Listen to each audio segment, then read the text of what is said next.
So this is the first time I'm doing one of these video blogs or whatever you want to call it. And, I just feel so compelled to do this now because I'm so offended by how in the aftermath of a brutal terrorist attack against Jewish people, innocent Jewish people praying, that people are so quick in the media to politicize this and manipulate it cynically as a tool to condemn Trump.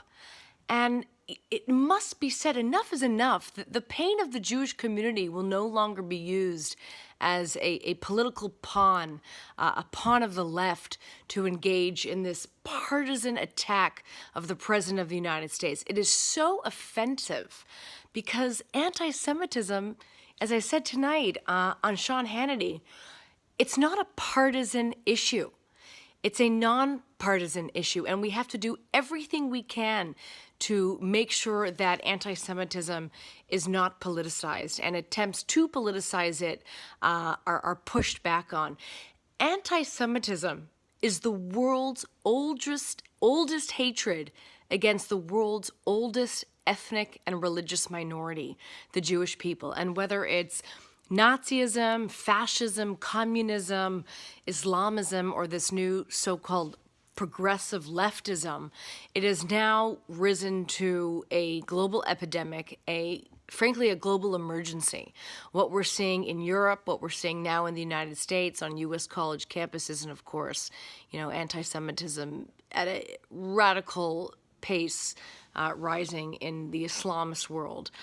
And yet the same people who are so quick to jump on President Trump and use this tragedy so offensively to criticize the president fail so miserably when it comes to calling out the real and imminent threat, the national security threat that the rising anti-Semitism is in the Democratic Party, whether it's Keith Ellison or Ilhan Omar or AOC, in the progressive space, whether it's Linda Sarsour or Tamika Mallory, in the Islamist space, Farrakhan, the Nation of Islam, Muslim Brotherhood Front organizations like the Council on American Islamic Relations or the Islamic Society of North America, and now the mainstream media with the New York Times pathetic cartoons, not one but two extraordinarily anti-Semitic cartoons.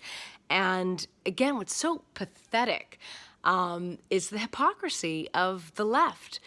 On the one hand, they publish a cartoon where Trump is a blind Jew being led by a Jew dog with the face of Netanyahu, disgustingly anti-Semitic.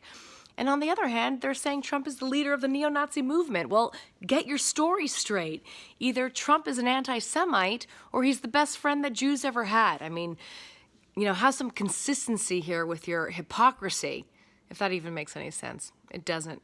But I think it needs to be said again, the Jewish community's pain can no longer be used as a partisan tool and as a political tool to take down the President of the United States. And it's just disgusting to capitalize on the murder of Lori Gilbert Kay and the injury of an 8-year-old child and a Chabad rabbi. And I'm really sick of people trying to draw me and others who are outwardly Zionist and pro-Israel and proud Jews into this false debate of, well, really Nazism is a threat. No, liberalism is the threat. No, Nazi is a greater threat. There's no debate. They're both equal threats. And if you're going to criticize one, you have to criticize the other. But the difference is that everyone jumps on the bandwagon of criticizing neo-Nazism. I mean, that's an easy one.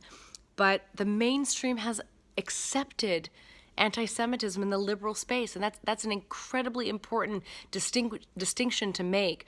And my last thought on this is I'm literally sitting having conversations with my husband, with my family, that my grandmother, who is a survivor of 5 Nazi concentration camps, told me that she was hearing at the dinner table with her family.